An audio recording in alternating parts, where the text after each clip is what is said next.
നമസ്കാരം. പള്ളിക്കകത്തടി, പള്ളിക്ക് പുറത്തടി, പള്ളിയിൽ നടന്ന അടിയുടെ കണ്ടിന്യൂവേഷൻ, അതിൻ്റെ ബാക്കി, അത് പുറത്തു അടി. നല്ല അടിയാണ്, ഓടിച്ചെന്നിട്ട് അടിക്കുന്നത്. ഉന്തലും തള്ളലും തെറി പറയലൊന്നുമില്ല, നല്ല അടി. ഇപ്പം ഞാൻ ഓർമ്മിക്കുന്നത് അതാണ് ലീഗിൻ്റെ നിയമം. ലീഗ് ഭരിക്കും കേരളത്തിൽ, ലീഗ് പറയും നിയമങ്ങൾ. അതാണ് കാണുന്നുണ്ടല്ലോ, ലീഗ് പറയും നിയമങ്ങൾ കാണുന്നുണ്ടല്ലോ. കൂട്ടത്തിൽ അവർ വിളിച്ച വേറൊരു വിളിയും കൂടിയുണ്ട്. വെള്ളാപ്പള്ളി തെമ്മാടി, സുകുമാര തെമ്മാടി വിളിച്ചല്ലോ. ആരാ തെമ്മാടികൾ? ശരിക്കും തെമ്മാടികൾ ആരാ? കവലച്ചട്ടമ്പികൾ ആരാ? പള്ളികളൊക്കെ അള്ളാഹുവിൻ്റെ ഭവനങ്ങളെന്നാ വെപ്പ്. ഇപ്പം അള്ളാഹു ഒരു ജീവൽ സ്വരൂപമായിട്ട് വന്ന് അദ്ദേഹത്തിൻ്റെ വീട് സന്ദർശിച്ചാൽ അതിൻ്റെ ഒരു 100 കാതം അകലെ പോയി നിൽക്കും. ഏയ് എന്ന് പറഞ്ഞിട്ട് പച്ചത്തെറി, അടി, തല്ല്. അതിൻ്റെ ഇടയിൽ ഇതൊക്കെ പറയാൻ തന്നെ നടക്കേണ്ടത്. ഒരാൾ മൂത്രമൊഴിച്ചു അത്രേ, പോലീസുകാരെ കണ്ടിട്ട്. പള്ളിയിൽ മൂത്രമൊഴിച്ചു വേള്. അപ്പം പ്രശ്നം പള്ളിയിൽ ബൂട്ടിട്ട് കയറിയതാ. പിന്നെ അവർ വന്ന് എന്തിനു വേണ്ടിയിട്ടാണ്? അത് വന്ന് മുസ്ലിങ്ങളാണോ? അതിൽ ക്രിസ്ത്യാനികളുണ്ടാവും, അതിനകത്ത് മുസ്ലിങ്ങളുണ്ടായിരിക്കും, അതിനകത്ത് ഹിന്ദുക്കളുണ്ടായിരിക്കും, അതിനകത്ത് കമ്മ്യൂണിസ്റ്റുകാരുണ്ടായിരിക്കും. അല്ല, പോലീസുകാരെ. അവർ വരുന്നത് എന്തിനു വേണ്ടിയിട്ടാണ്? നിരപ്പാക്കാനാണ് വരുന്നത്. അവിടെ വന്ന് അവർ 2 റക്കത്ത എന്തോ പറയില്ല, അതൊക്കെ ചൊല്ലി ഉളുടുത്ത് ഇതെല്ലാം കഴിഞ്ഞ് കണ്ണടിച്ച് ആകാശത്ത് നോക്കിയിട്ട് പ്രാർത്ഥിച്ച് കഴിഞ്ഞിട്ട് എന്നിട്ടാണോ അവർ ഇതിന് വരിക? എന്തായാലും ഇത്രയായപ്പോൾ അതിന് യാതൊരു പ്രതിഷേധവുമില്ല. ആരാ പ്രതിഷേധിക്കേണ്ടത്? ആരാണ് അവിടെ നടക്കുന്ന പ്രശ്നത്തിൽ ആരാണ് പ്രശ്നക്കാരെന്ന് നോക്കി അതിൽ കുറ്റവാളിയെ കണ്ടെത്തി 2 കൂട്ടം ആൾക്കാർ കൂടിയിട്ടാണല്ലോ അടിയുണ്ടാവണം. ഒരു കൂട്ടം ആൾക്കാരാണല്ലോ തെറ്റുകാർ, മറ്റു കൂട്ടം ആൾക്കാർ ശരി എന്നാണല്ലോ വരുന്നത്. അത് നോക്കുന്ന ആളുടെ കണ്ണിൻ്റെ അനുസരിച്ചിരിക്കും. പാണക്കാട്ടുകാരാണല്ലോ നോക്കേണ്ടത്. എത്ര ആയിരം എന്താ ഇതിന് പറയുക, പള്ളികളുടെ വ്യാളിയോ കാളിയോ ഊളി എന്തറിയില്ല, ഊളയോ എന്താ അങ്ങനെ പറയുമല്ലോ ഈ പാണക്കാട്ടുകാരനെ. അയാളല്ലേ തീരുമാനം എടുക്കേണ്ടത്. അപ്പം അയാളോട് പോയിട്ട് ചോദിക്കുകയാണ്, ഇന്ന പള്ളിയിൽ ഇതെങ്ങനെ പ്രശ്നം ഉണ്ടായി, എന്താ അങ്ങേക്ക് പറയാനുള്ളത്? ആ പള്ളിയുടെ കാര്യം പൂവിളി പൊന്നോണമായി. അല്ല, പള്ളിയിലത്തെ കാര്യം അവിടെ അടിയും തല്ലും നടന്ന് തല തല്ലിപ്പൊളിക്കലും പോലീസുകാരും കയറി. എന്താ അദ്ദേഹത്തെ അങ്ങയുടെ അഭിപ്രായം? പൂവിളി പൊന്നു. ഇതല്ലേ സ്ഥിതി? ഒരു പ്രതിഷേധമില്ല, ഒന്നുമില്ല, മിണ്ടാട്ടം മുട്ടി. ഇതിപ്പോൾ പിണറായി വിജയനാ ഭരിക്കണമെന്നാലോ എന്തായിരിക്കും പുകിലവിടത്തെ? പാണക്കാട്ട് നിന്നൊരു ജാഥ ആരംഭിക്കും പിള്ളേർ. ആ ജാഥ തിരുവനന്തപുരത്ത് എത്തിയാൽ മതി, പിണറായി ഠും എന്ന് പൊട്ടിത്തെറിക്കും. അതൊക്കെ ഉണ്ടാകുമായിരുന്നു. പോലീസിനെ ആക്രമിക്കുമായിരുന്നു. വേണ്ടി വന്ന നിയമസഭ വളയുമായിരുന്നു. ഇപ്പം എന്ത് പറ്റി? പൂക്കി മേനോൻ ഭരിക്കുമ്പോൾ എന്ത് പറ്റി?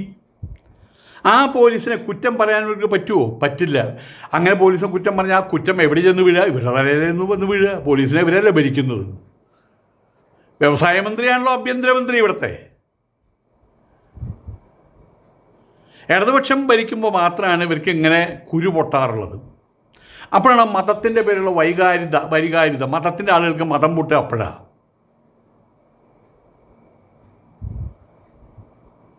ഏതായാലും ഇപ്പോൾ അതുമായിട്ട് ബന്ധപ്പെട്ട ലീഗിൻ്റെ പിള്ളേർ അവരൊക്കെ ഇപ്പോൾ സമരസപ്പെട്ടു പോവുകയാണ്. ഒന്നും മിണ്ടുന്നില്ല. അവിടെ നടന്ന സംഭവത്തെക്കുറിച്ച് ചാനലുകൾ മുഴുവൻ പറയുന്നുണ്ട്, പത്രങ്ങൾ മുഴുവൻ പറയുന്നുണ്ട്. പിന്നെ യൂട്യൂബ് പത്രക്കാർ അത് പറയുന്നുണ്ട്, വാട്സപ്പ് യൂണിവേഴ്സിറ്റി അവരുടെ രീതിയിൽ പറയുന്നുണ്ട്. പക്ഷെ ഇവരുടെ സ്ഥിതി എന്താ? പൂവിളി പൊന്നോണമായി. അവരിവിടെ അവിടെ പൊന്തിച്ചു നോക്കാൻ നടക്കണം പെൺകുട്ടികളുടെ.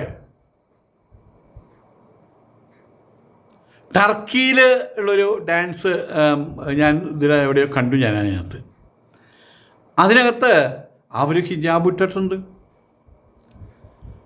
അവർ നന്നായിട്ട് ഡാൻസ് കളിക്കുന്നുണ്ട്. തുണി പൊക്കി ക്യാമറയൊന്നുമല്ലല്ലോ കളിച്ചത്, ഒപ്പന കളിക്കുന്നില്ലേ തലയിൽ തുണിയിട്ടിട്ട്. എങ്ങനെയും ഓണത്തമ കയറി ചൊറിയണം. ഇതൊക്കെ ശരിക്കും പറയാന്ന് വെച്ച് കഴിഞ്ഞാണ്ടല്ലോ, നമ്മളെപ്പോഴും പറയാറ് കാര്യമുണ്ട്, അള്ളാഹു തന്ത്രജ്ഞനാണ്, വലിയ തന്ത്രജ്ഞനാണ്. കൊടുത്തില്ലേ ഇപ്പോൾ, ശരിക്കും കൊടുത്തില്ലേ ഇപ്പോൾ. SNDPയെയും NSSനെയും അവരന്മാരാക്കി മാറ്റാൻ വേണ്ടിയിട്ട് അതിൻ്റെ തലതൊട്ടപ്പന്മാരെ മറ്റേ SNDPയുടെ നേതാവിനെ വെള്ളാപ്പള്ളി നടേശനെ കള്ളാപ്പള്ളി നടേശൻ, സുകുമാരൻ നായരെ പോപ്പ് എന്നൊക്കെ വിളിച്ച് കളിയാക്കി ലീഗ് ഭരിക്കും, കേരളത്തിൽ ലീഗ് പറയും നിയമങ്ങളെന്ന് പറഞ്ഞു. അവരെ ചട്ടമ്പികളെന്നും തെമ്മാടികളെന്നും വിളിച്ചു. അവർ മിണ്ടാണ്ടിരിക്കുകയാണ് കേട്ടോ. പക്ഷേ ഇപ്പം എന്താ ഈ സ്ഥിതി? ആകെ നെടുക പിളർന്നല്ലേ പെൺകുട്ടികൾ. 1 2 3 പെൺകുട്ടികളെ ഞാൻ ഭീഷണിപ്പെടുത്താം, അതിനെ കല്യാണം കഴിച്ചാൽ എവിടെയെങ്കിലും പറഞ്ഞയക്കാം, അല്ലെ അച്ഛനമ്മമാരെ ഭീഷണിപ്പെടുത്തി 10,000-കണക്കിന് കുട്ടികൾ ഇനി എന്ത് ചെയ്യും മല്ലയ്യ? ആ വിഷമത്തിലിരിക്കുന്ന സമയത്താണ് ഉമർ ഫൈസി മുക്കം അദ്ദേഹത്തിൻ്റെ പ്രശ്നം. അദ്ദേഹം പരസ്യമായിട്ട് പറഞ്ഞു, സഖാവ്, ഞാനൊരു സഖാവാണെന്ന് കൃത്യമായിട്ട് പറഞ്ഞു. ഇത് പണ്ടേ പറഞ്ഞിട്ടുള്ള കാര്യമാണ്. എൻ്റെ തന്നെ സുഹൃത്തുക്കൾ, സ്വാമി എന്താ ഇങ്ങനെ മാറാൻ കാരണം? എടോ, ഈ സ്വാമിയുടെ തലയ്ക്കകത്ത് അല്പം ബുദ്ധിയുണ്ട്. ഞാൻ 9ാം ക്ലാസ് വരെ പഠിച്ചിട്ടുള്ളൂ, പക്ഷെ അല്പം ബുദ്ധിയുണ്ട്. അതിൻ്റെ പേരിൽ അത് പാരമ്പര്യമായിട്ട് കിട്ടിയതായിരിക്കാം. ആ ബുദ്ധി വെച്ച് ഞാൻ പറഞ്ഞു, ഇവിടെയുള്ള സംഘടനകൾ, ജമായത്ത് ഇസ്ലാമി ആകട്ടെ, മുജാഹിദ് ആകട്ടെ, അതുപോലെ തന്നെ പാണക്കാടന്മാരാകട്ടെ, ലീഗ് ആകട്ടെ, അവരെ തല കുനിയാൻ തുടങ്ങി. കാരണം എന്താണ്? അപ്പുറത്ത് സംഘദക്ഷ, സംഘ ആരാമമായിട്ട്. സംഘദക്ഷ എന്ന് പറയുമ്പോൾ ഇങ്ങനെ നിൽക്കണം, സംഘ ആരമ എന്ന് പറയാൻ 2 കാലം ഇങ്ങനെ നിർത്തണം, സംഘദക്ഷ എന്ന് പറയുമ്പോൾ ഇങ്ങനെ നിർത്തണം, സംഘ ആരമ എന്ന് പറഞ്ഞാൽ ഇങ്ങനെ നിർത്തണം. സംഘം ആരമ എന്ന് പറഞ്ഞ സമയത്ത് ആ സമയം നോക്കിയിട്ട് ഒരു തല കൊണ്ട് അതിൻ്റെ അകത്ത് വെച്ചിരിക്കുകയാണ്. RSSൻ്റെ കാക്കൂട്ടിലല്ലേടോ നിങ്ങളുടെയും തല. നേരത്തെ ഞാൻ പറഞ്ഞതാണ്, അതിൻ്റെ ഒപ്പം നിൽക്കാൻ എനിക്ക് കഴിയില്ലെന്ന് പറഞ്ഞതാണ്. എനിക്ക് RSSനെതിരിടാനും RSSനെ അപ്രീഷിയേറ്റ് ചെയ്യാനും പറ്റും. ഞാൻ ഇന്ത്യക്കാരനാണ്. ഒരു RSSകാരൻ വന്ന് ദണ്ടി കൊണ്ട് എൻ്റെ തലയിൽ അടിക്കില്ല. അങ്ങനെ അടിച്ചാൽ 1000 RSSകാരെ അവർ വരുന്ന സമയത്ത് നിൽക്കണവിടെ എന്ന് ഇതൊന്നും ഉയർത്തി കാണിച്ചാൽ മതി, കാവ്യവസ്ത്രം, പിന്നെ അവൻ മിണ്ടൂല്ല. ഇവിടെ ഇന്ത്യയിലുള്ള സകല RSSകാർ വന്നാലും ഈ കാവ്യവസ്ത്രം കണ്ടാൽ അവർ പേടിച്ചോടും. അതാണ് ഞങ്ങളുടെ പാരമ്പര്യം. പക്ഷേ RSSന് ഞാൻ ചോദ്യം ചെയ്തിട്ടുണ്ട്, നിങ്ങൾ ഈ പാവങ്ങളെ ഒരു കാലഘട്ടത്തിലേട്ടോ, ഈ പാവം മുസ്ലിങ്ങളെ ഇസ്ലാമോഫോബിയ രോഗം വെച്ച് എന്തിനാണ് അവരെ ഇങ്ങനെ അറ്റാക്ക് ചെയ്യുന്നത്? തൊട്ടതിനും പിടിച്ചതിനും ഹലാലിൻ്റെ പേരും പറഞ്ഞ്, ജിഹാദിൻ്റെ പേരും പറഞ്ഞ്, അവിടെ അമ്മ പെങ്ങന്മാരും അവിടുത്തെ പാവപ്പെട്ട കുട്ടികളും അവരൊക്കെ സഹിക്കുകയല്ലേ? നിങ്ങൾ ചെയ്യുന്നത് തെറ്റല്ലെന്ന് ഞാൻ പറഞ്ഞു. പക്ഷേ ഇപ്പോൾ ഇവർ വലിയ ആൾക്കാരായില്ലേ? 22 സീറ്റ് കിട്ടിയപ്പോഴേക്കും അവർ ഭരിക്കാൻ. അവിടെ എൻ്റെ മെക്കെട്ടാണ് ആദ്യം തിരിഞ്ഞ് കുഞ്ഞാലിക്കുട്ടി അവനെന്തോ പറഞ്ഞു എന്ന് പറഞ്ഞിട്ട് കേസും കൊടുത്തപ്പോൾ എന്നെ ജയിലിലാക്കാനുള്ള ശ്രമമാണ്. ഉഗാണ്ടയിലെ ജയിലിലൊന്നും കൊണ്ടാക്കില്ലല്ലോ, കേരളത്തിലെ ജയിലിലല്ലേ കൊണ്ടാക്കുള്ളൂ.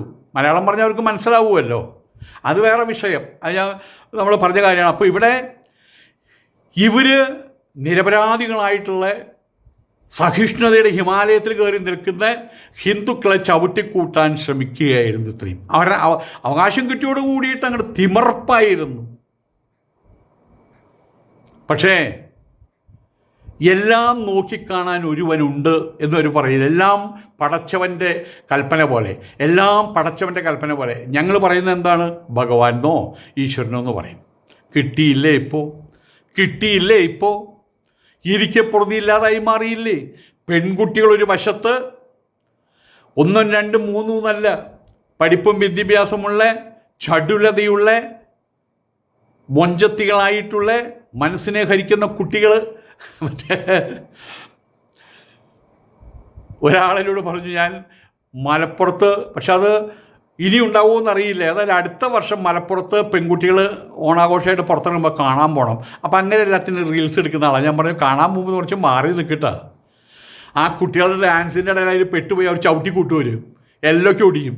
എന്താ അതിന് ഞാൻ ഡിക്ഷണറി നോക്കി നല്ല ഇങ്ങനെ ബൂമർ എന്നുള്ള വാക്ക് പോലെ അതിന് മലയാളം ഒന്നും കിട്ടുന്നില്ല. അതാണ് ശരിക്കും ഓണാഘോഷം. ലാസ്യ നൃത്തമല്ല, മോഹിനിയാട്ടമല്ല, ഭരതനാട്യമല്ല ഓണാഘോഷം. ഇതാണ് ഓണാഘോഷം. ഇതാണ് ഓണാഘോഷം. അതിൻ്റെ പുറകിലും ആൾക്കാരുണ്ട്. ആരാ അതിൻ്റെ പുറകിൽ? അവർക്ക് കല്യാണം കഴിച്ചിട്ട് ഭർത്താക്കന്മാരുണ്ട്, ആങ്ങളമാരുണ്ട്, അവരുടെ വാപ്പയുണ്ട്, അവരുടെ ഉമ്മയുണ്ട്, അവരുടെ മുത്താപ്പയുണ്ട്, അവരുടെ അമ്മാവന്മാരുണ്ട്. അപ്പോൾ ഒരു കുട്ടി ഡാൻസ് കളിക്കാൻ വരുമ്പോൾ 10 പേര് ആ കുട്ടിയുടെ പുറകിലുണ്ടായിരിക്കും. കേരളത്തിലെ മുസ്ലിം സമൂഹം മൊത്തം ഓണം ആഘോഷിച്ചു. ഓണം ഹിന്ദുവിൻ്റെ ഒന്നല്ല. ഓണം ഒരു വിളവെടുപ്പ് മഹോത്സവം എല്ലായിടത്തും ഉള്ളതാണ്. വിളവെടുപ്പ് കഴിഞ്ഞാൽ അവിടെ ഒരു തിമിർപ്പ് ഉണ്ടായിരിക്കും. അതിന് പല രൂപത്തിലും പല പേരൊക്കെ അറിയപ്പെടാതെ മാത്രം. ഇതുപോലെ തന്നെ ക്രിസ്മസും ഇവിടെ ധൈര്യം ഉണ്ടെങ്കിലും മറ്റേ ഏതെങ്കിലും മാർപ്പല്ല മറ്റേ കർദിനാളും എന്ന് പറയട്ടെ, ക്രിസ്മസ് ക്രിസ്ത്യാനികളുടെ എന്നൊന്ന് പറയട്ടെ. ക്രിസ്ത്യാനികൾ ചെന്നിട്ട് പറയും തൊപ്പിയൂരി വെക്കണമെന്ന് പറയും. ക്രിസ്മസ് കേരളീയരുടെയാണ്, റംസാൻ കേരളീയരുടെയാണ്. വിഷുവിന് ആരാ പടക്കം പൊട്ടിക്കാണ്ടിരിക്കുക? അതുപോലെ തന്നെ ക്രിസ്മസ് വരുമ്പോൾ ആരാ പടക്കം പൊട്ടിക്കാണ്ടിരിക്കുക? ന്യൂ ഇയർ ആരാ ആരാധിക്കുന്നത്? നമുക്ക് പറയാൻ പറ്റുമോ ന്യൂ ഇയർ